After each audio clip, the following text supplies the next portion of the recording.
முல்லைத்தீவு மாவட்டத்தின் ஹிஜ்ராபுரம், அதாவது மாஞ்சோலை வைத்தியசாலை இடப்படுகின்ற அந்த மாஞ்சோலை பிரதேசத்திலே ஒரு கடை தொகுதி தீ விபத்துக்குள்ளாகி இருக்கின்றது.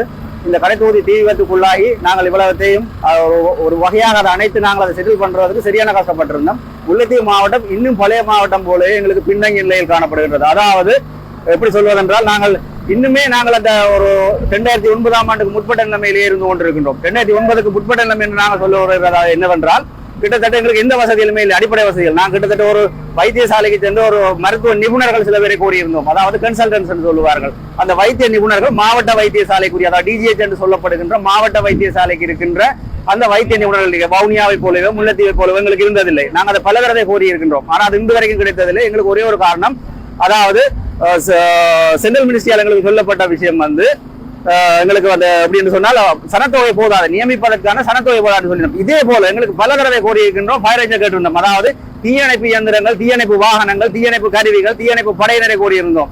இதுவரைக்கும் இல்லை. இவ்வாறு நாளுக்கு நாள் பல கடை தொகுதிகள் வீடுகள் எரிந்த வண்ணமே உள்ளன. இன்றைக்கு பொருட்சேதமாக இருக்கலாம், நாளைக்கு உயிர் சேதம் ஏற்படக்கூடிய நிறைய வாய்ப்புகள் இருக்கு. தயவு செய்து குறிப்பிட்ட அதிகாரிகள் எங்களுக்கு இது சம்பந்தமாக ஏதாவது ஒரு நடவடிக்கை எடுக்க வேண்டும். கிட்டத்தட்ட முல்லைத்தீவு மாவட்டம் 2009 மாறுவதற்கான நிலைமையை கோரியிருக்கின்றோம். யுத்தம் முடிந்த இன்றைக்கு இவ்வளவு காலத்துக்கு பின்னரும் நாங்கள் யுத்தம் இருந்த அதே கால பகுதியை போன்றே நாங்கள் அனுபவித்துக் கொண்டிருக்கோம் அத்தனை துன்பங்களை.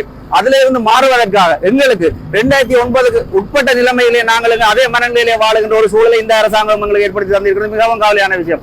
இத்தனை காலத்துக்கு பிறகும் நாங்கள் இலங்கை திருநாட்டின் சாதாரண ஒரு மக்களை போல, இலங்கை திருநாட்டின் ஏனைய மாவட்டங்களை போல அனைத்து அதிகாரங்களையும் உரிமைகளையும் கடமைகளையும் நாங்கள் பெற்றுக் கொள்வதற்கான ஒரு ஏற்பாட்டை இந்த அரசாங்கம் செய்து தர வேண்டும் என்பதை கேட்டுக்கொள்கிறோம். அத்தோடு இந்த மாவட்டத்தின் மாவட்ட செயலாளர் அவர்கள் எத்தனையோ அதிகாரிகள் மாறி 5 வருஷத்துக்கு ஒவ்வொரு தடவை மாறும் மாவட்ட செயலாளர்களுக்கு நாங்கள் பல தடவை கோரியிருந்தோம் தீயணைப்பு இயந்திரம் வேண்டும் என்று. இன்று வரைக்கும் இல்லை. இதே போன்ற இழப்புகள் இன்றைக்கு சொத்துடைமையோடு அழிந்து போயிருக்கலாம்.